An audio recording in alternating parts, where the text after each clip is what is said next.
Hello, good afternoon to all of you. जो भी लोग मुझे सुन रहे हैं, आपके अपने चैनल टारगेट सेमेस्टर पे सभी का बहुत बहुत बहुत स्वागत है। आज हम यहाँ पे डिस्कस करने वाले हैं एक नया चैप्टर, और उस नए चैप्टर की एमसीक्यू हम डिस्कस करने वाले हैं। इससे पहले की वीडियोस में हमने एमसीक्यू देखा था।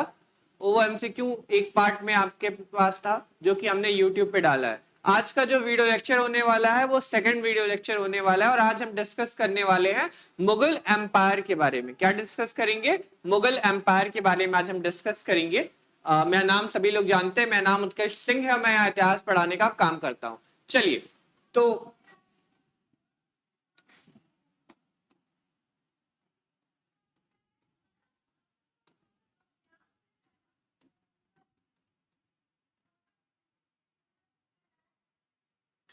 मुगल एम्पायर का जो इतिहास है वो बहुत पुराना है।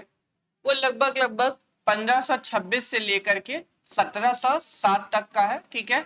और 1526 से 1707 में बहुत सारे मुगल एम्परर्स, मुगल बादशाह आए। ठीक है। जैसे सबसे पहला नाम आप जानते हैं, बाबर रहे, फिर उसके बाद हुमायूं रहे, उसके बाद अकबर आए, फिर जहांगीर, फिर शाहजहां, और लास्ट में 1707 में औरंगजेब आए। इनको कहा जाता है अर्ली मुगल्स। जो क्वेश्चन बनते हैं एग्जामिनेशंस में वो मुगल एम्पायर से क्वेश्चन बनते हैं।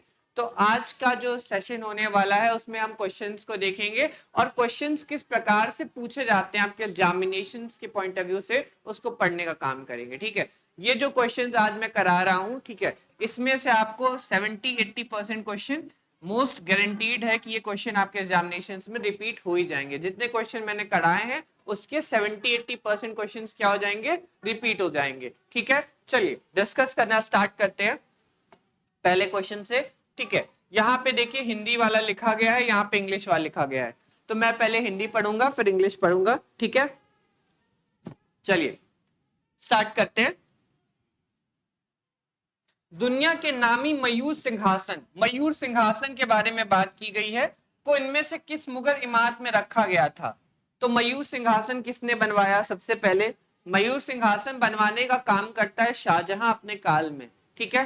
तो मयूर सिंहासन कहां पे रखा गया था? In which of this Mughal building was the world famous peacock throne was kept? Fatehpur Sikri के दीवाने खास में, नया आगरा किले में, रंग महल में, कि लाल किले के दीवाने आम में? ठीक है। तो इसको रखा गया है रेड फोर्ट में। जो रेड फोर्ट में एक जगह है कौन सी? दीवाने आम। ठीक है। तो रेड फोर्ट में दीवाने आम में हमने क्या रखा? हमने मयूर सिंहासन रखा है।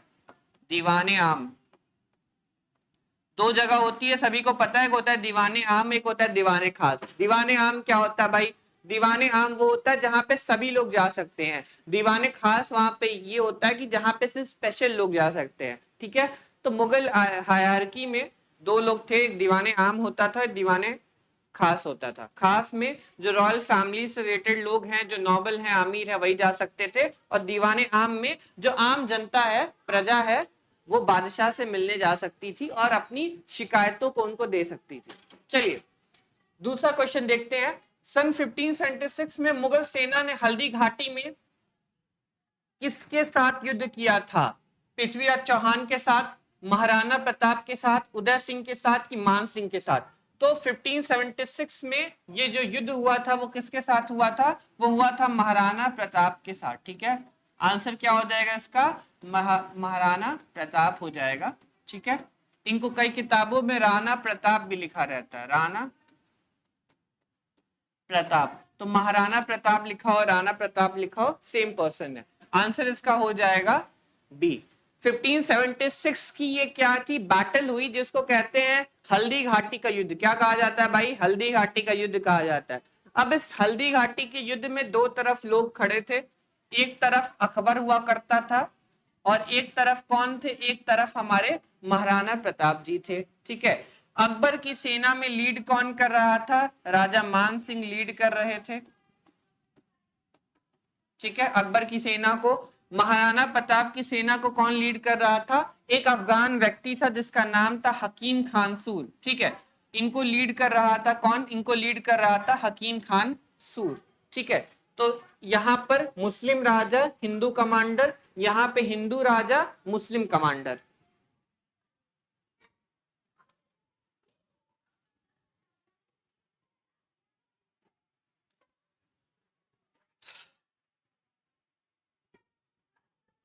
चलिए नेक्स्ट क्वेश्चन देखते हैं। बहादुर शाह से गुजरात विजय करने के पश्चात हुमायूं ने इसे किसके अधिकार में दिया? कामरान, अस्करी, हिंदाल की बैरम खान।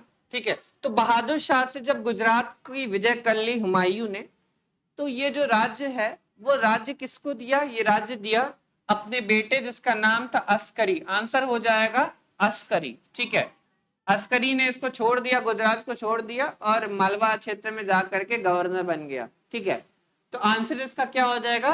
अस्करी हो जाएगा। ठीक है, आंसर क्या हो जाएगा? अस्करी हो जाएगा। बहुत फेमस क्वेश्चन है, बहुत बार एग्जामिनेशन में पूछा गया है, सबको तैयार कर लीजिएगा अच्छे से। ये आने का क्वेश्चन आने वाले बहुत सारी संभावनाएं हैं ये क्वेश्चन आने के। चलिए आगे बढ़ते हैं। पश्चिम भारत आने वाला प्रथम अंग्रेज कौन था? अब हमें क्या डिस्कस करना है? हमें डिस्कस करना है कि प्रथम अंग्रेज कौन था जो पश्चिम भारत आया, जो कि कहां पर आया? पश्चिम भारत, वेस्टर्न इंडिया आने वाला कौन था? Sir Thomas Stephens, Ralph Finch, captain Hawkins या फिर जॉन मिल्टन हॉल? आंसर हो जाएगा थॉमस स्टीफेंस। क्या आंसर हो जाएगा? थॉमस स्टीफेंस हो जाएगा। ठीक है, थॉमस स्टीफेंस कौन था? ये पश्चिम भारत आने वाला प्रथम अंग्रेज था जिसका नाम था थॉमस स्टीफेंस। ये भारत आया था 1580 में। जॉन मिल्टन हॉल भारत आया था 1599 में। ठीक है, रल्फ फिंच भारत आया था 1582 से 91 के बीच में रहा। ठीक है, और कैप्टन ये हो है कैप्टन विलियम हॉकिंस भारत आया था 1609 से 1611 के बीच में। ठीक है, चलो तो आंसर क्या हो जाएगा इसका? थॉमस स्टीफेंस हो जाएगा। थॉमस स्टीफेंस कब आए थे? थॉमस स्टीफेंस आए थे 1580 में। ठीक है, जॉन मिल्टन हॉल कब आए थे? जॉन मिल्टन हॉल आए थे 1599 में। क्लियर है सबको? कोई दिक्कत तो नहीं है किसी को? ईयर ध्यान रखना, ये क्वेश्चन आपका पीजीटी से लिया गया है। पीजीटी के प्रीवियस ईयर क्वेश्चन से ये क्वेश्चन को लिया गया। थॉमस स्टीफेंस आंसर होगा। कई लोग जॉन मिल्टन हॉल मार देंगे। ठीक है, अगर ऑप्शन में थॉमस स्टीफेंस ना लिखा हो तो आप मार सकते हैं ये वाला जॉन मिल्टन हॉल। चलिए आगे बढ़ते हैं। औरंगजेब निम्नलिखित कौन सा वाद्य यंत्र बजाता था? तो वाद्य यंत्र जो औरंगजेब बजाया करता था वो कौन सा हुआ करता था? वीणा हुआ करता था। कौन सा हुआ करता था? वीणा हुआ करता था। कहा जाता है औरंगजेब बहुत अच्छा वीणा प्लेयर हुआ करता था। He was a very good Veena player. ठीक है, तो आंसर क्या हो जाएगा इसका? आंसर हो जाएगा वीणा। ठीक है, देखिए औरंगजेब एक ऐसा शासक था जिसने म्यूजिक और गाने को औरंगजेब ने क्या किया था? बैन किया था, ban on music and dance. ठीक है, म्यूजिक एंड डांस को अपने कोर्ट में बैन किया था। Aurangzeb ban on music and dance in his court. ठीक है, उसने अपने दरबार में म्यूजिक और डांस को क्या किया था? पूरी तरीके से बैन करके रखा था कि भाई कोई भी म्यूजिक और डांस नहीं हो सकता मेरे कोर्ट में। ठीक है, चलो अगला क्वेश्चन देखते हैं। अकबर ने किस जैन आचार्य को सम्मानित किया था? ठीक है, तो अकबर ने सम्मानित किया था किसे? हरि विजय सूरी को सम्मानित किया था। आंसर हो जाएगा हरि विजय सूरी। ठीक है, और हरि विजय सूरी को जगत गुरु कहा था। क्या कहा था? जगत गुरु कहा था। ठीक है, जगत गुरु का टाइटल दिया था अकबर ने। किसको टाइटल दिया था? जगत गुरु का। अकबर ने टाइटल दिया था जगत गुरु को हरि विजय सूरी को। बहुत बार ये क्वेश्चन पूछा गया है। अकबर ने किसको हॉनर किया? कौन से जैन आचार्य थे जिनको हॉनर किया? तो वो कौन थे? वो थे हरि विजय सूरी। क्या नाम थे? हरि विजय सूरी। दो लोग आए थे, एक हरि विजय सूरी आए थे और एक और इंसान आए थे, इनका नाम था राजशेखर। ठीक है, ये दोनों ही क्या थे? ये दोनों ही जैन आचार्य हुआ करते थे। हरि विजय सूरी और राजशेखर दोनों ही क्या थे? जैन आचार्य थे। हरि विजय सूरी को अकबर क्या करता है? अकबर टाइटल देता है कौन सा? जगत गुरु का। इनको जगत गुरु की क्या देता है? उपाधि देता है।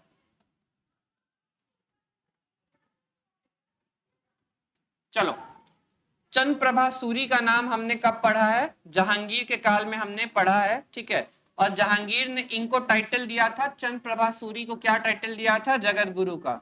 ठीक है, तो जगत गुरु का टाइटल जहांगीर ने किसको दिया था? चंद्र प्रभा सूरी को दिया था। ठीक है, इससे पहले वाला जो सेशन था उसमें चंद्र ये वाला नाम था। ठीक है, चंद्र प्रभा सूरी का नाम था, तो हमने डिस्कस किया था चंद्र प्रभा सूरी का नाम। चलो निम्नलिखित किस व्यक्ति का मकबरा भारत के बाहर स्थित है? किस व्यक्ति का मकबरा भारत के बाहर स्थित है? तो जहांगीर का मकबरा भारत से बाहर है, ठीक है। जहांगीर का जो टॉम है वो कहां पर है? लाहौर में है। लाहौर में एक जगह है शादरा, शादरा में क्या है? जहांगीर की टॉम है, ठीक है। आंसर क्या हो जाएगा इसका? जहांगीर हो जाएगा। आंसर क्या हो जाएगा? जहांगीर हो जाएगा। 3 मुगल बादशाह जिनकी टॉम भारत से बाहर है वो कौन कौन से हैं? अगर आपसे क्वेश्चन पूछा जाए तो 3 मुगल बादशाह जिनकी टॉम भारत से बाहर है, पहले बाबर हो गए आपके, इनकी टॉम काबुल में है। दूसरे हो गए जहांगीर, इनकी टॉम कहां पे है? लाहौर में है। तीसरे कौन हो गए भाई?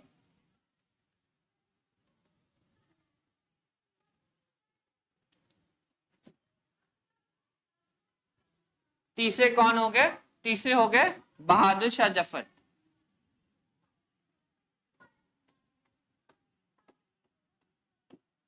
इनकी टॉम कहां पे? इनकी टॉम रंगून म्यांमार में है, ठीक है। तो यहाँ पे 3 लोगों की जो टॉम है वो भारत से बाहर है।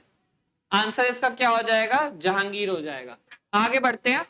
अकबर की इच्छा के अनुसार किसने रामायण का फारसी में अनुवाद किया? अकबर की इच्छा के अनुसार रामायण जो हमारे पास एक बहुत अच्छी रिलीजियस स्क्रिप्चर मानी जाती है, हिंदुओं की बहुत बड़ी रिलीजियस स्क्रिप्चर, क्या नाम है भाई? रामायण नाम है। अब रामायण यहाँ पे लिखा क्या गया? यहाँ पे ये लिखा गया है कि रामायण को फारसी में अनुवाद किसने किया? तो अब्दुल रहीम खाने खाना, अबू फजल फैजी की अब्दुल कादिर बदायूनी। आंसर हो जाएगा इसका अब्दुल कादिर बदायूनी। क्या आंसर हो जाएगा? अब्दुल कादिर बदायूनी, ठीक है। कई जगह फैजी भी लिखा रहता है, लेकिन अगर ऑप्शन में फैजी और अब्दुल कादिर बदायूनी में दोनों ऑप्शन में दिया हुआ है तो आप अब्दुल कादिर बदायूनी हर जगह मारेंगे, ठीक है। कई लोग सम्मिलित थे, 5-6 लोग थे उसमें, ठीक है। मोस्ट प्रोबेबली जो आंसर इसका सही होता है वो क्या है? अब्दुल कादिर बदायूनी। रामायण की इच्छा के अनुसार किसने रामायण को क्या कहा जाता है? छोड़िए, अभी आगे क्वेश्चन आएगा तो डिस्कस कर लेंगे। अकबर के साथ वैवाहिक गठबंधन बनाने वाला पहला कबीला कौन सा था? तो पहला राजपूत स्टेट जिसने क्या किया? जिसने अकबर के साथ मैट्रिमोनियल अलायंस बनाया, वो कौन थे? कच्छावा राजपूत हुआ करते थे। वो कौन थे? कच्छावा राजपूत राजस्थान के थे। और 1562 में जब अकबर ख्वाजा मोइनुद्दीन चिश्ती की दरगाह में जा रहा था जियारत करने, ख्वाजा मोइनुद्दीन चिश्ती की दरगाह कहां पर है? अजमेर में है। तो जब वो जा रहा था तो राजा भारमल मिले, 1562 में राजा भारमल मिले और उन्होंने अपनी जो पुत्री है जिसका नाम क्या है? जोधाबाई है या हरकाबाई, ठीक है। अपनी पुत्री हरकाबाई से विवाह करने के लिए अकबर को कहा कि मेरी पुत्री है, उसका नाम है जोधाबाई या फिर हरकाबाई, उससे आप क्या कर लीजिए? विवाह कर लीजिए। तो विवाह का प्रस्ताव मिला 1562 में, ठीक है। और ये राजा भारमल जो थे ये क्या थे? कच्छावा राजपूत थे। आंसर क्या हो जाएगा इसका? आंसर हो जाएगा कच्छावा राजपूत। चलिए, मुगल वास्तुशास्त्र निम्नलिखित में से किन शैलियों का सम्मेलन है? तो कौन सी शैलियों का सम्मेलन है भाई? इसका आंसर हो जाएगा इस्लामी शैली, फारसी शैली, तुर्की शैली और हिंदू शैली। आंसर हो जाएगा डी, ठीक है। Islamic architecture, Persian architecture, Turkish architecture, Hindu architecture, इन सब का कॉम्बिनेशन है क्या? इन सब का कॉम्बिनेशन है मुगल वास्तुकला, ठीक है। Islamic, Persian, Turkish and Hindu. Answer हो जाएगा डी। आप अगर ऑप्शन सही से पढ़ेंगे तो आपको समझ आ जाएगा। गोथिक नहीं हो सकता, ये तो यूरोपियंस की थी। शर्की भी नहीं होगा, गांधार एंशिएंट हिस्ट्री में था, ठीक है। बायरक भी नहीं होगा, सीरियन भी नहीं होगा, ठीक है। तो आंसर क्या हो जाएगा इसका? डी हो जाएगा। अगर आपको एलिमिनेशन मेथड पता है तो आप इसको आंसर को अच्छे से कर सकते हैं, इस क्वेश्चन को अच्छी तरह से सॉल्व कर सकते हैं। चलिए, निम्नलिखित में से कौन मुगल घरेलू दुनिया का लेखा जोखा दे गया है? Whom on the following has given an account of the Mughal domestic world? तो मुगल डोमेस्टिक वर्ल्ड का लेखा जोखा किसने दिया है? गुलबदन बेगम ने दिया है। गुलबदन बेगम कौन थी? पुत्री थी बाबर की और बहन थी हुमायूं की। गुलबदन बेगम ने किताब लिखी, उस किताब का नाम है हुमायूं नामा। इन्होंने किताब लिखी, उस किताब का क्या नाम है? उस किताब का नाम है हुमायूं नामा। बहुत फेमस किताब लिखी है गुलबदन बेगम ने। गुलबदन बेगम कौन थी? गुलबदन बेगम मैंने बताया बाबर की बेटी थी और हुमायूं की बहन थी। अकबर के शासन काल में जिस जमीन पर हर साल खेती होती थी उसे कभी खाली छोड़ा नहीं जाता था, उसे क्या कहते हैं? तो जिस जमीन पर हमेशा खेती होती है, ठीक है, इस प्रकार की जमीन को क्या कहा जाता है? तो उस प्रकार की जमीन को कहा जाता है पोलज। क्या कहा जाता है? पोलज कहा जाता है। और जिस पर एकदम भी खेती नहीं होती है, जिसको क्या कहा जाता है? बैरन लैंड या फिर बंजर जमीन कहा जाता है, जिसपे कोई खेती नहीं होती है, नो फर्टिलिटी हो, ठीक है, नो फर्टिलिटी लैंड, उसको क्या कहा जाता है? उसको कहा जाता है बंजर भूमि। ठीक है, दोनों क्वेश्चन एग्जामिनेशन में पूछे जाते हैं। निम्नलिखित में से कौन अकबर के दरबार का एक महान संगीतज्ञ था? अमीर खुसरो, शाह आलम, अबू फजल की तानसेन? आंसर हो जाएगा तानसेन। ठीक है, आंसर क्या हो जाएगा इसका? तानसेन हो जाएगा। ठीक है, तानसेन की टॉम कहां पर है? तानसेन की टॉम ग्वालियर के अंदर है। ठीक है, पहली बार तानसेन को किसने पैट्रोनाइज किया था? पहले राजा कौन थे जिन्होंने काम पर रखा था? ठीक है, तो उनका नाम था राजा रामचंद्र सिंह ऑफ भाटा। राजा रामचंद्र सिंह ऑफ भाटा ने पहली बार काम पर रखा था संगीतज्ञ के तौर पर। किसने रखा था पहली बार तानसेन को? तो रखा था राजा रामचंद्र सिंह ऑफ भाटा ने अपने काम पे। ठीक है, इनका असली नाम क्या था? इनका असली नाम क्या था? इनका असली नाम था रामथनु पांडे। रामथनु पांडे इनका क्या था? असली नाम था। ठीक है, और क्या हम बता सकते हैं इनके बारे में? जब ये इस्लाम में कन्वर्ट हो गए थे तो एक नाम मिलता है इनका। इनका नाम कहा जाता है कि इस्लाम में कन्वर्ट होने के बाद तानसेन का नाम अताल अली खान रखा गया था। अताल अली खान रखा गया था। ठीक है, तानसेन का असली नाम क्या था? रामथनु पांडे था। इनकी टॉम कहां पर है? ग्वालियर में है। पहले राजा जिन्होंने पैट्रोनाइज किया तानसेन को, जिन्होंने अपने संरक्षण में रखा, वो कौन थे? राजा रामचंद्र सिंह और भाटा। भाटा के राजा थे, इनका नाम था रामचंद्र सिंह, उन्होंने काम पे पहली बार रखा था तानसेन को। ठीक है, 4 फैक्चुअल डाटा याद रखिएगा, भूलिएगा नहीं। चलो, मुगलकालीन भू राजस्व व्यवस्था के अंतर्गत निम्नलिखित में से कौन सा कथन सही नहीं है? अकबर के शासनकाल में एक तिहाई महसूल शासकीय राजस्व के अंतर्गत जाता था। ठीक है, सही पॉइंट है। अकबर के शासन में सिकंदरी गज को मापन की सुनिश्चित इकाई माना गया था। सही है। गौशाला व्यवस्था में किसानों की समस्याओं को अत्यधिक बढ़ा दिया, ये पॉइंट गलत है। किसानों की समस्याओं को बढ़ाया नहीं, किसानों की समस्या को सही कर दिया था। तो ये यहाँ पे क्या बताना है? सही नहीं है, इनकरेक्ट बताना है। तो ये वाला जो पॉइंट है वो गलत है। पैमाइश के लिए तैनात कही जाने वाली रस्सी का इस्तेमाल किया जाता था, ये भी सही है। ठीक है, सी जो ऑप्शन है वो बस गलत है, बाकी सारे ऑप्शंस क्या है? सही है। तो यहाँ पे इनकरेक्ट बताना है, तो आंसर हो जाएगा इसका सी। चलिए, बाबर की मृत्यु 26 दिसंबर 1530 में हुई और उसे आगरा के आराम बाग में दफनाया गया था। बाद में शेरशाह के शासनकाल के दौरान उसके शरीर को निम्नलिखित में से किस स्थान में दफनाया गया? तो आगरा से उठा करके इनके शरीर को, जब इनकी ऑटोबायोग्राफी पढ़ी गई बाबरनामा, तो उसमें लिखा था कि मुझे दफनाया जाए काबुल में। ठीक है, तो वहां से आगरा से उठा करके इनको काबुल में ले जाकर के दफनाया गया। ठीक है, काबुल में कहा जाता है इनको बागे बाबरी में दफनाया गया। जहां पे दफनाया गया जगह कहते हैं बागे बाबरी। ठीक है, वहां पे कई और लोग की भी कब्र है, जहां पे दफनाया गया है और भी कई लोग की कब्र है। ठीक है,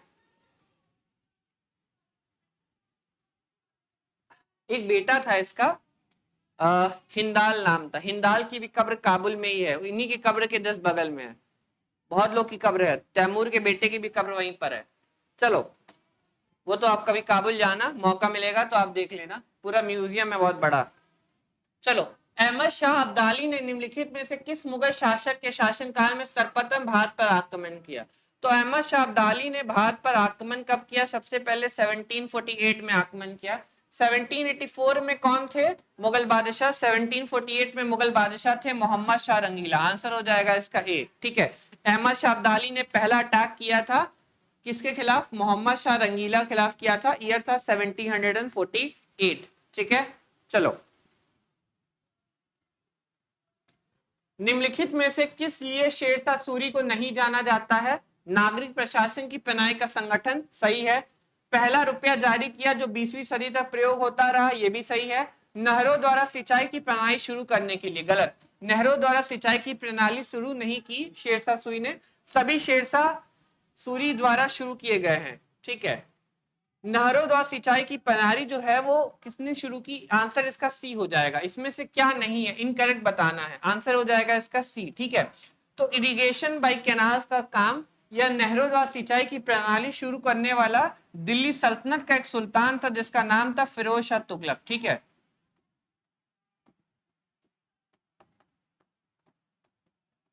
जो नहरों का जाल होता है या नहरों द्वारा सिंचाई व्यवस्था का जो पहली बार जिसने किया मतलब दिल्ली सल्तनत में, वो किसने किया? फिरोज शाह तुगलक ने किया। ठीक है, तो शेरशाह सूरी ने कंट्रीब्यूशन नहीं किया इरिगेशन में। आंसर क्या हो जाएगा इसका? सी हो जाएगा। सी जो है इनकरेक्ट है, यहाँ पे हमको इनकरेक्ट स्टेटमेंट बताना था। इनकरेक्ट क्या था, गलत क्या था?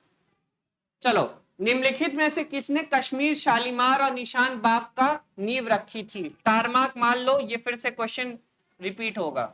ठीक है, निम्नलिखित में से किसने शालीमार और निशान बाग की नींव रखी? तो शालीमार तो निशान बाग की नींव किसने रखी? जहांगीर ने रखी। मैंने आपको बताया था जहांगीर को ठंडी जगह ज्यादा पसंद थी, उसको बेसिकली दमा की बीमारी हुआ करती थी, तो जब गर्मी होती थी तो ऊपर चला जाता था, जम्मू कश्मीर श्रीनगर चला जाता था जहांगीर। मैंने एक कहानी आपको सुनाई थी। चलो, निम्नलिखित में से किसे मुगल शासकों के काल के दौरान न्यायिक प्रणाली में सर्वोच्च पद पर नियुक्त किया गया? ठीक है, न्यायिक प्रणाली में सर्वोच्च पद पर काजी उल कुजात को अपॉइंट किया जाता। आंसर हो जाएगा इसका काजी उल कुजात। क्या आंसर हो जाएगा? काजी उल कुजात आंसर हो जाएगा। ठीक है, जो क्या था? जुडिशियल सिस्टम का हेड हुआ करता था, हेड ऑफ जुडिशियल सिस्टम। एक और पद है सदर उस सुदूर। सदर उस सुदूर, सदर उस सुदूर जो था वो धार्मिक विभाग का प्रमुख था। सदर उस सुदूर कौन था? धार्मिक जो डिपार्टमेंट था, विभाग था, उसका प्रमुख था, उसका नाम था सदर उस सुदूर। ये भी क्वेश्चन पूछ सकता है, धार्मिक डिपार्टमेंट का प्रमुख कौन होता है? धार्मिक डिपार्टमेंट का प्रमुख होता है सदर उस सुदूर। ठीक है, और जुडिशियल डिपार्टमेंट का हेड कौन होता है? काजी उल कुजात होता है। क्लियर है सबको? चलो, निम्नलिखित में से किसने महाभारत को फारसी में अनुवादित करवा के नजमनामा नाम रखा? स्टार मार्क मान लो, ये क्वेश्चन आने के 101% चांसेस है। ठीक है, निम्नलिखित में से किसने महाभारत को फारसी में अनुवादित करवा के रजमनमहा नाम रखा? रजमनमहा नाम किसने रखा? अकबर, जहांगीर, औरंगजेब या फिर कोई नहीं? तो अकबर ने इसका नाम महाभारत से मतलब महाभारत को पर्शियन में जब ट्रांसलेट किया तो उसको क्या कहा? रजमनमहा कहा। ठीक है, और किसने ट्रांसलेट किया? दो लोग थे, एक थे अबू फैजी और एक कौन थे? एक थे अब्दुल कादिर बदायूनी। ठीक है, इन दो लोगों ने क्या किया? इन दो लोगों ने महाभारत को पर्शियन भाषा में ट्रांसलेट किया, जिसको रजमनमहा कहा जाता है। फारसी भाषा में महाभारत को रजमनमहा कहा जाता है, और अबू फैजी और बदायूनी ने क्या किया था? ट्रांसलेट किया था। इन दोनों का भी नाम एग्जामिनेशन में हमेशा पूछा जाता है। क्लियर है सबको? चलो, मुगल वंश की निम्नलिखित में से किस इमारत के डिजाइन और वास्तुकला से उस्ताद ईसा खान संबंधित है? उस्ताद ईसा खान का संबंध किससे है? ताजमहल से। आंसर हो जाएगा ताजमहल। ठीक है, ध्यान रखिएगा, क्वेश्चन बहुत बार पूछा गया है कि ताजमहल से किस वास्तुकार का संबंध है। तो ताजमहल से संबंध किसका है? ताजमहल से संबंध है उस्ताद ईसा खान का। किसका संबंध है? उस्ताद ईसा खान का संबंध है। उस्ताद ईसा खान के अलावा एक और इंसान है, उस्ताद अहमद लाहौरी। उस्ताद अहमद लाहौरी। ठीक है, उस्ताद अहमद, पूरा नाम इनका उस्ताद उस्मान अहमद लाहौरी है। ठीक है, उस्ताद अहमद लाहौरी का भी संबंध किससे है? ताजमहल से है।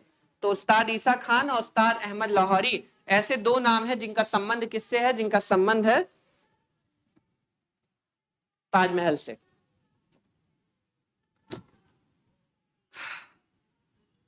चलो, महान मुगल साम्राज्य के संस्थापक बाबर ने अपना वंश जोड़ा। वंश पिता के वंश से तैमूर और माता के वंश से चंगेज खान के साइड से जोड़ा। ठीक है, पिता के वंश से तैमूर जोड़ा। कहा कि पिता के वंश से मैं क्या हूं? तैमूर का पांचवा वंशज हूं। तैमूर का पांचवा वंशज हूं, और माता के साइड से 14वां वंशज हूं। किसका? चंगेज खान का। ठीक है, आंसर क्या हो जाएगा इसका? ए हो जाएगा। क्लियर है? इनके पिता का नाम क्या था? उमर शेख मिर्जा था। बाबर के पिता का नाम उमर शेख मिर्जा था, माता का नाम था कुतलुक निगार खानम। ठीक है, इनके पिता का क्या नाम था? पिता का नाम था उमर शेख मिर्जा, माता का नाम था कुतलुन निगार खानम। ठीक है, नाम याद रखिएगा। चलिए, दहशाला व्यवस्था में इलाही पंचांग के किन वर्षों के राजस्व को सम्मिलित किया गया है? नोट कीजिएगा, बहुत इंपॉर्टेंट क्वेश्चन है। 15वें वर्ष और 24वें वर्ष। आंसर हो जाएगा 15 एंड 24। ठीक है, आंसर क्या हो जाएगा? 15 एंड 24। औरंगजेब द्वारा संगीत प्रतिबंधित करने की सूचना हमें कहां मिलती है? ठीक है, तो औरंगजेब ने संगीत को प्रतिबंधित कर दिया था। अभी फर्स्ट क्लास में, अभी 10 मिनट पहले मैंने बताया यही वाला चीज। ठीक है, तो कौन सी किताब में इसका जिक्र मिलता है? तो साकी मुस्ताद खान की किताब और मनुची की किताब, दो किताबों में औरंगजेब द्वारा संगीत को निषेध करने के लिए, बैन करने के लिए क्या कही गई है? बात कही गई है। ठीक है, साकी मुस्ताद खान ने किताब लिखी, इस किताब का नाम है मासीर आलमगीरी। मासीर आलमगीरी। ठीक है, और मनुची ने जो किताब लिखी उसका नाम है स्टोरिया द मैगोर। क्या नाम है? स्टोरिया द मैगोर। स्टोरियो द मैगोर नाम है जो किताब लिखी है मैन्यूची ने, और साकी मुस्ताद खान ने किताब लिखी है मासीर आलमगीरी ने। इन दो किताबों में औरंगजेब द्वारा संगीत प्रतिबंध के बारे में लिखा गया है। ठीक है, आंसर हो जाएगा इसका ए और सी दोनों, A and C both are the correct answer. एक आंसर नहीं है इसका। ठीक है, दोनों आंसर होगा। चलो, अब अकबर के बारे में, अकबर से क्वेश्चन है, बहुत इंपॉर्टेंट है ये क्वेश्चन, बहुत बार रिपीट किया गया है। स्टार मार्क मान लो, 101% आएगा। तीर्थ यात्रा कर प्रतिबंधित किया 1563 में अकबर ने, सही है। जजिया की समाप्ति 1565 में किया, ये गलत है। इबादत खाने की स्थापना 1575 में किया, ये वाला सही है। मजहर की घोषणा कब किया? 1579 में किया, ये भी सही है। ठीक है, आंसर इसका क्या हो जाएगा? बी हो जाएगा। आंसर क्या हो जाएगा इसका? बी हो जाएगा। ठीक है, मैंने एक चीज आपको याद करवाई थी, याद करो। 1562 में स्लेवरी को हटवाता है। ठीक है, जो दास्ता होता है, दास्ता से सबको मुक्त करता है अकबर 1562 में। 1563 में तीर्थ यात्रा कर को हटवाता है, पिलग्रिमेज टैक्स को हटवाता है 1563 में अकबर। ठीक है, और 1564 में क्या करता है? जजिया कर को हटाता है। तो 3 काम लगातार करता है अकबर। इन तीनों से हर बार एग्जामिनेशन में क्वेश्चन पूछे जाते हैं। ठीक है, नोट कर लो, प्लीज नोट कर लो, सभी लोग जो भी वीडियो देख रहे हो इन 3 चीजों को याद कर लो। 1562 में एबॉलिशन ऑफ स्लेवरी। ठीक है, जो वॉर प्रिजनर हुआ करते थे, जो कैदी हुआ करते थे, उन कैदियों को क्या किया गया? धर्म परिवर्तन करना बंद किया गया, एबॉलिशन ऑफ स्लेवरी।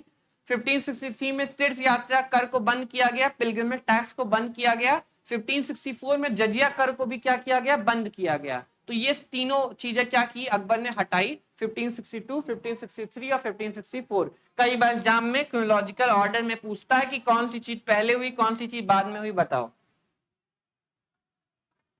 चलो, निम्नलिखित में से कौन सा जल परिवहन या नदियों के आवागमन के प्रबंध के लिए मुगल प्रांत या सूबों में उत्तरदायी था? प्रांतीय बख्शी, मीरे बहर, वाक्य नविस या फिर प्रांतीय दीवान? आंसर हो जाएगा मीरे बहर। बहुत डिफरेंट टाइप का क्वेश्चन है, आंसर हो जाएगा इसका मीरे बहर।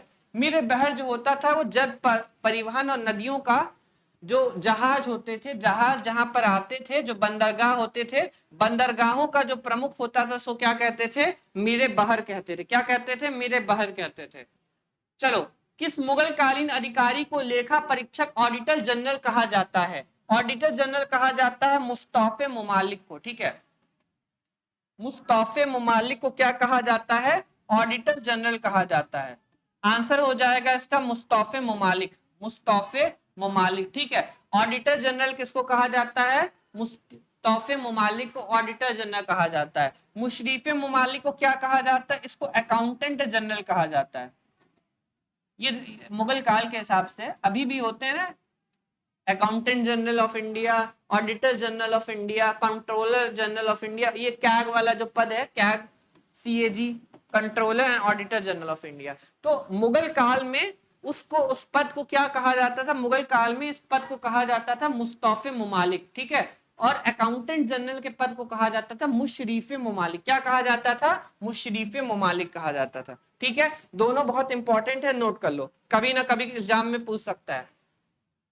चलो, पंचकारी या पिट्टाड्यूरा जो स्थापत्य कला का एक चारित्रिक विशिष्ट लक्षण है, वह भारत में सर्वप्रथम प्रयुक्त हुआ था।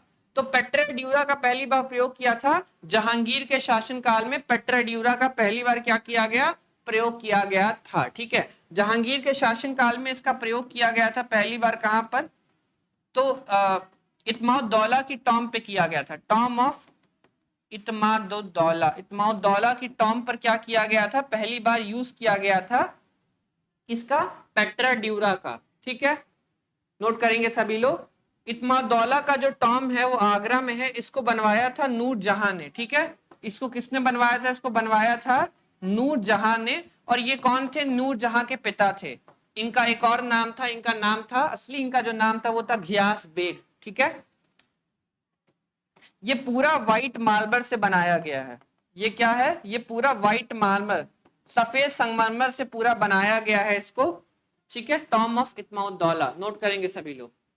चलो, मशहूर प्रसिद्ध दरबारी चित्रकार मुगल बादशाह मंसूर किसके दरबार में हुआ करता था। मंसूर जो प्रसिद्ध चित्रकार था वो किसके दरबार में हुआ करता था, ये क्वेश्चन बहुत बार पढ़ा है। ठीक है, तो मंसूर किसके दरबार में थे, मंसूर थे अकबर बता दिया। मंसूर किसके दरबार में थे, मंसूर थे जहांगीर के दरबार में। ठीक है, मंसूर किसके दरबार में थे, जहांगीर के दरबार में थे। ठीक है, दो लोग थे, एक मंसूर थे और एक थे अबुल हसन। ठीक है, अबुल हसन और मंसूर, उस्ताद मंसूर जहांगीर के दरबार में थे।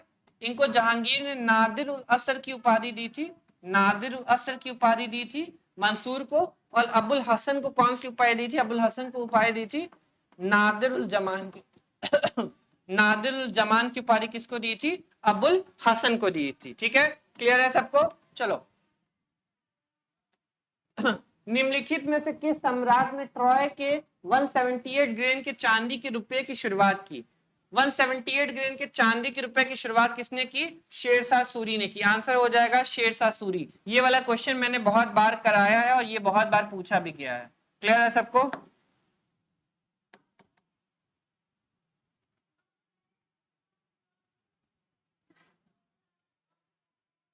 चलो,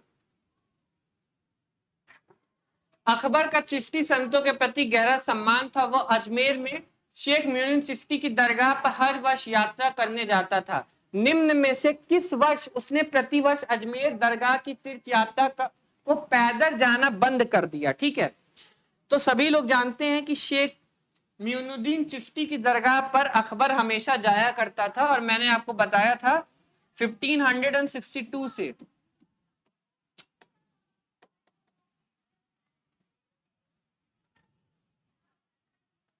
1562 से लेकर के 1579 तक, जब तक अकबर स्वस्थ रहा, वो हर साल 3 या 4 बार जाता था शेख मोइनुद्दीन चिश्ती की दरगाह के ऊपर। ठीक है, आंसर इसका क्या हो जाएगा, आंसर इसका हो जाएगा 1579। आंसर हो जाएगा 1579। ठीक है, अकबर जो था वो 1562 से लेकर 1579 तक शेख मोइनुद्दीन चिश्ती की दरगाह पर जाता था अजमेर में। ठीक है, 1579 पर वो पैदल जाना बंद कर दिया, फिर उसके बाद घोड़े या हाथी से जाता था। ठीक है, तो 1579 आंसर हो जाएगा। निम्न में से किस इमारत को राजा मान सिंह ने नहीं बनवाया था। राजा मान सिंह ने कौन सी इमारत को नहीं बनवाया था। ठीक है, तो रोहतास का किले को नहीं बनवाया था राजा मान सिंह में। आंसर क्या हो जाएगा इसका, रोहतास फोर्ट हो जाएगा। रोहतास फोर्ट को किसने बनवाया था, रोहतास किले को बनवाया था शेरशाह सूरी ने। किसने बनवाया था, शेरशाह सूरी ने बनवाया था, शेरशाह सूरी।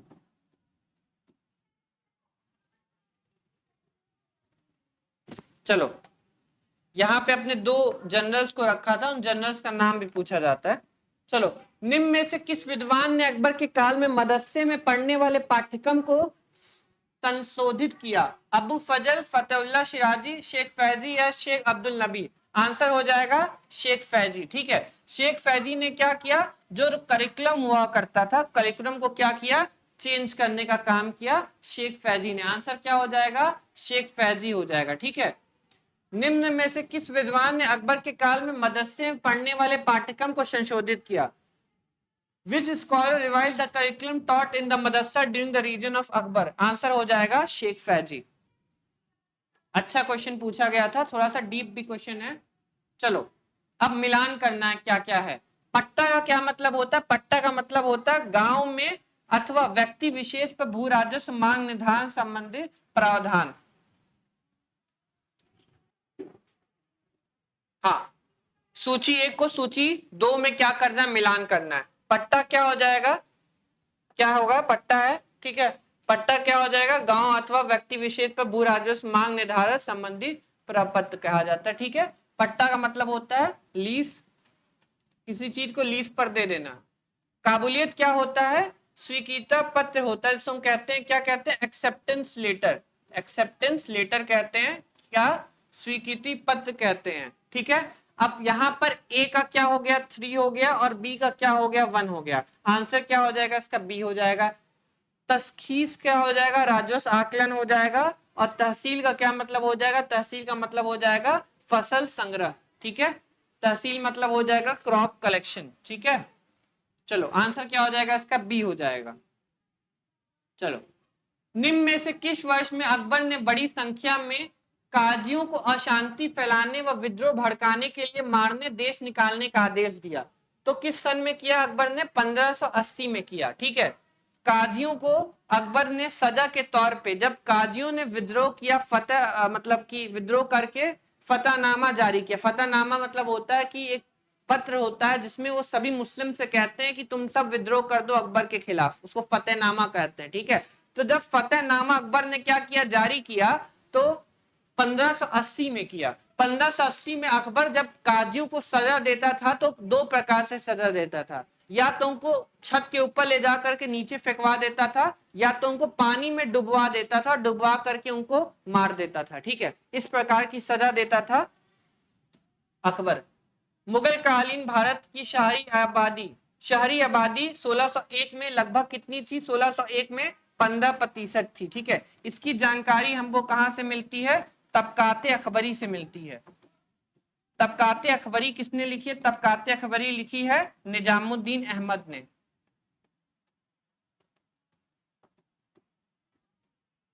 वो लिखता है कि यहाँ की जो आबादी है वो 15% है, जो जनसंख्या भारत की वो 1 करोड़ है। 1/4% जो लोग हैं वो कृषि से संबंध रखते हैं, वो कृषि में है, ठीक है। भारत के अंदर 120 बड़े शहर हैं। भारत के अंदर 120 बड़े शहर हैं और 3200 क्या है? कस्बे हैं। ये सब कौन लिखता है? ये सब लिखता है तबकाते अखबरी में निजामुद्दीन अहमद, ठीक है। जितनी जानकारी लिखा हूं सब नोट कर लेना, कुछ छोड़ना नहीं, ठीक है। चलो, किस रियासत के राजा ने कांगड़ा के राजा जयचंद को बंदी बनाने में अकबर की मदद की? तो नूरपुर के राजा ने क्या की? मदद की। नूरपुर किसने बसवाया था? नूरपुर बसाया था नूरजहां ने, इसीलिए उसको क्या कहा जाता था? इसीलिए उसको कहा जाता था नूरपुर, ठीक है।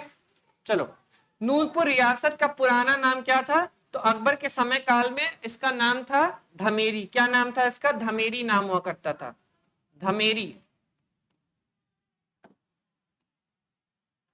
मुगल राज्यसभा में प्रथम अंग्रेजी राजदूत कौन आया था? प्रथम अंग्रेजी राजदूत कौन आया था? थॉमस रो आया था। थॉमस रो आया था 1615 से 1619 के बीच में। आंसर हो जाएगा थॉमस रो। निम्नलिखित में से किस एक मस्जिद का निर्माण शाहजहां ने नहीं करवाया? निम्नलिखित में से किस एक मस्जिद का निर्माण शाहजहां द्वारा कराया गया, सॉरी, किसने क्या कराया? शाहजहां ने जामा मस्जिद बनवाई दिल्ली में। क्या बनवाई? शाहजहां ने जामा मस्जिद बनवाई दिल्ली में, ठीक है। चलो, किस मुगल शासक ने अपनी राजधानी आगरा से दिल्ली परिवर्तित की? ये क्वेश्चन बहुत बार पूछा गया है, किसने अपनी राजधानी आगरा से दिल्ली परिवर्तित की? तो शाहजहां ने अपनी राजधानी क्या की? दिल्ली से आगरा की। सभी को पता है 1504 में आगरा को फाउंड किया था सिकंदर लोडी ने। 1506 में जो आगरा था, आगरा शहर को राजधानी बना दिया था सिकंदर लोडी ने 1506 में, ठीक है। 1504 में आगरा को फाउंड करता है सिकंदर लोडी और 1506 में उसको क्या करता है? अपनी राजधानी बना देता है। क्लियर है सबको? चलो आगे बढ़ते हैं।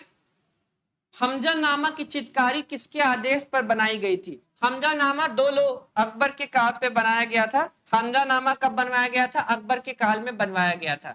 हमजानामा ने दो लोगों ने मिलकर बनवाया था, एक थे मिर सैयद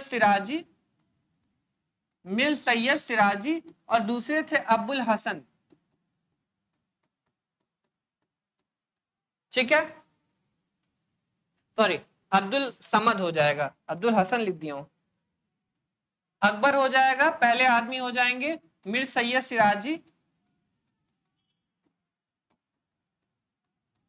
और दूसरे जो थे उनका नाम था अब्दुल समद। अब्दुल समद हो जाएगा, दोनों के नाम में अब्दुल लगा है ना, इसीलिए कंफ्यूजन हो जाता है। आंसर हो जाएगा ए। हमजानामा की चित्रकारी किसने करवाई? अकबर ने करवाई। मुगल शासन के पतन के उपरांत सफदरजंग किस प्रांत का शासक बना? सफदरजंग अवध का शासक बना 1739 में। ठीक है, आंसर क्या हो जाएगा इसका? अवध हो जाएगा। अवध को फाउंड किया था 1722 में सादत खान ने। ठीक है, अवध को किसने फाउंड किया था? 1722 में सादत खान ने फाउंड किया था। अकबर के समय में न्यायपालिका का प्रमुख किसको माना जाता था? न्यायपालिका का प्रमुख माना जाता था काजी को, अभी ऊपर पढ़ा चुका हूं। काजी कुजात को क्या माना जाता था? न्यायपालिका का प्रमुख माना जाता था। जहांगीर की राजधानी कहाँ थी? जहांगीर की राजधानी कहाँ थी? आगरा थी। ठीक है, कई किताबों में लाहौर भी लिखा रहता है, लेकिन जो लाहौर थी, ठीक है, वहां पे क्या थी? वहां पे टॉम है, वहां पर मृत्यु हुई। कहां पर? जहांगीर की मृत्यु हुई लाहौर में। आंसर इसका क्या हो जाएगा? आगरा हो जाएगा। आईने अकबरी किसने लिखी? आईने अकबरी किसने लिखी? अबू फजल ने आईने अकबरी लिखी। इसके थर्ड पार्ट को क्या कहते हैं? इसके थर्ड पार्ट को कहते हैं आईने अकबरी। थर्ड पार्ट को कहते हैं आईने अकबरी। ठीक है, आईने अकबरी का ऐसा नाम है अकबरनामा, इसको कहा जाता है अकबरनामा। अकबरनामा लिखी अबू फजल ने, इसके थर्ड पार्ट को कहा जाता है आईने अकबरी। निम्नलिखित में से कौन मुगल अमीर नहीं है? ठीक है, मुनीम खान, अधम खान, बैरम खान। यल्दोस नहीं है। तजाउद्दीन यल्दोस किसके समय काल में था? तजाउद्दीन यल्दोस इल्तुतमिश के समय काल में था। आंसर हो जाएगा इसका बी। निम्नलिखित में से कौन सा पद शाही आदेश सूचित करता है? शाही आदेश सूचित करता है फरमान। आंसर क्या हो जाएगा इसका? रॉयल डिक्री, फरमान। हुमायूं का कौन सा शासक शाहजहां के दरबार में उपस्थित हुआ था? रुद्रचंद, बाज बहादुर चंद, ज्ञानचंद की कीर्ति चंद। आंसर हो जाएगा बहादुर चंद। आंसर क्या हो जाएगा? बाज बहादुर चंद हो जाएगा। हुमायूं कहां पर है? असम के पास है। शेरशाह का प्रारंभिक जीवन में अतालिक क्या था? एक मिनट, ये क्वेश्चन बच गया। अकबर मुगल साम्राज्य का वास्तविक संस्थापक था, किसने कहा? ये जो स्टेटमेंट है ये कहा स्टेनली लेनपूल ने। स्टेनली लेनपूल ने क्या कहा? अकबर मुगल साम्राज्य का वास्तविक संस्थापक था। वीएस स्मिथ ने जन्मजात शासक कहा है अकबर को। वीएस स्मिथ ने क्या कहा है? जन्मजात शासक कहा है। चलो, शेरशाह प्रारंभिक जीवन में अतालिक नियुक्त हुआ। अतालिक का क्या मतलब होता है? अतालिक का मतलब होता है टीचर। ठीक है, तो टीचर किसका नियुक्त हुआ? जलाल खान। क्या हुआ? जलाल खान का टीचर नियुक्त हुआ शेरशाह सूरी। ठीक है, जलाल खान कौन था? बहार खान लोहानी, जो कि साउथ बिहार का वो था, गवर्नर था, उसका लड़का था जलाल खान। तो जलाल खान का क्या नियुक्त हुआ? शिक्षक नियुक्त हुआ शेरशाह सूरी, जिसको अतालिक कहा जाता था। क्या कहा जाता था? अतालिक। मुगल राजनीति में जिन सैयद बंधुओं का उल्लेख मिलता है वह सैयद बंधु हैं हुसैन अली और अब्दुल्ला खान। कौन है? हुसैन अली और अब्दुल्ला खान है। हल्दी घाटी के युद्ध के बाद निम्नलिखित में से किस सेना नायकों के नेतृत्व में अकबर ने महाराणा प्रताप के विरुद्ध सैनिक अभियान भेजे थे? ठीक है, तो अब्दुल रहीम खाने खाना सही होगा, शाहबाज खान होगा, जगन्नाथ कच्छावा भी होगा, अब्दुल्ला खान नहीं होगा। तो 1, 2 एंड 3 हो जाएगा। तो आंसर हो जाएगा इसका डी, 1, 2 एंड 3। ठीक है,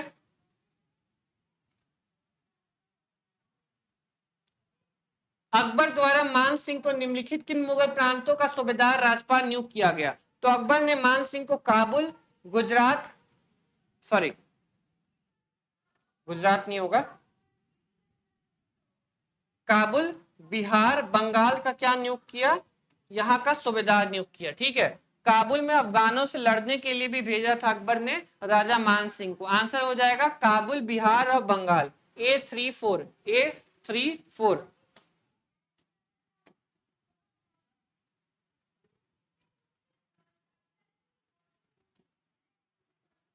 निम्नलिखित में से कौन सा खनवा के युद्ध में राणा सांगा के पक्ष में लड़े? खनवा के युद्ध में राणा सांगा के पक्ष में महमूद लोधी लड़े, हसन खान लोहानी लड़े, मालदेव लड़े और मेदिनी राय लड़े। आंसर हो जाएगा 1 2 3 4। आंसर क्या हो जाएगा? 1 2 3 4 हो जाएगा। मालदेव के दो सेनानायक जो शेरशाह के विरुद्ध गिरी सुमेल के युद्ध में प्रबल रूप से लड़े। गिरी सुमेल का युद्ध किस वर्ष हुआ? 1544 में हुआ गिरी सुमेल का युद्ध। ठीक है, किस वर्ष हुआ? 1544 में हुआ। ठीक है, इसमें कौन लड़ा? इसमें जैता और कुंपा लड़े। आंसर हो जाएगा सी, जैता और कुंपा। ठीक है, इसी में शेरशाह सूरी कहता है कि मैंने मुट्ठी भर बाजरे के लिए अभी पूरे मुगल साम्राज्य की बादशाहत खो गई होती। ठीक है, मैंने मुट्ठी भर बाजरे के लिए अभी मैं पूरा भारत खो बैठता। ये कौन कहता है? शेरशाह सूरी कहता है। ठीक है, तो वो इसी राज्य के बारे में कहता है, मालदेव का जो राज्य था मारवा, उसी के बारे में कहता है कि मैंने मुट्ठी भर बाजरे के लिए अभी पूरी भारत की जो बादशाहत होती वो खो बैठता। ऐसा सिचुएशन आ गया था। ठीक है, आंसर क्या हो जाएगा इसका? जैता कुंपा हो जाएगा। ठीक,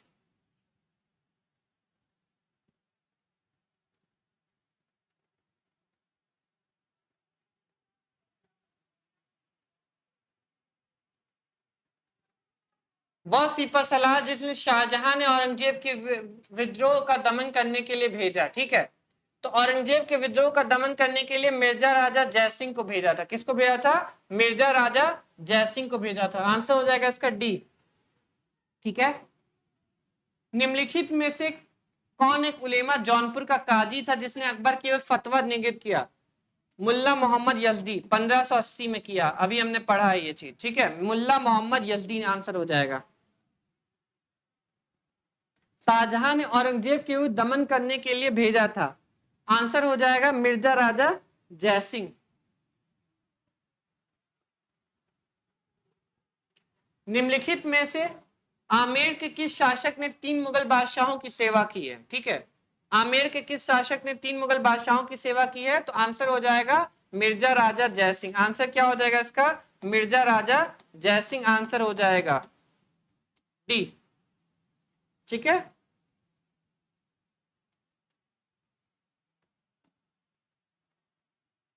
चलिए, मारवाड़ के वे सामंत राजा का निकट संबंधी होने के कारण 3 पीढ़ियों तक चाकरी और देख रेख देने से मुक्त रखा जाता था। उनको कहा जाता था रानवत, कुमापव, राजवी या सरदार। कुंपवत उनको कहा जाता था राजवी। क्या कहा जाता था?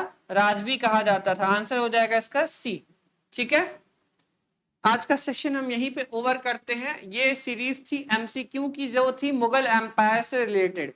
इसके बाद और भी वीडियोस आएंगी जिसमें हम मुगल एम्पायर को डिटेल में क्या करेंगे, डिस्कस करेंगे। इस वीडियो को लाइक कीजिएगा, कमेंट कीजिएगा और ज्यादा से ज्यादा अपने दोस्तों में शेयर कीजिएगा। एट द लास्ट जो भी लोग मैं देखकर सुन रहे हैं, thank you so much, bye.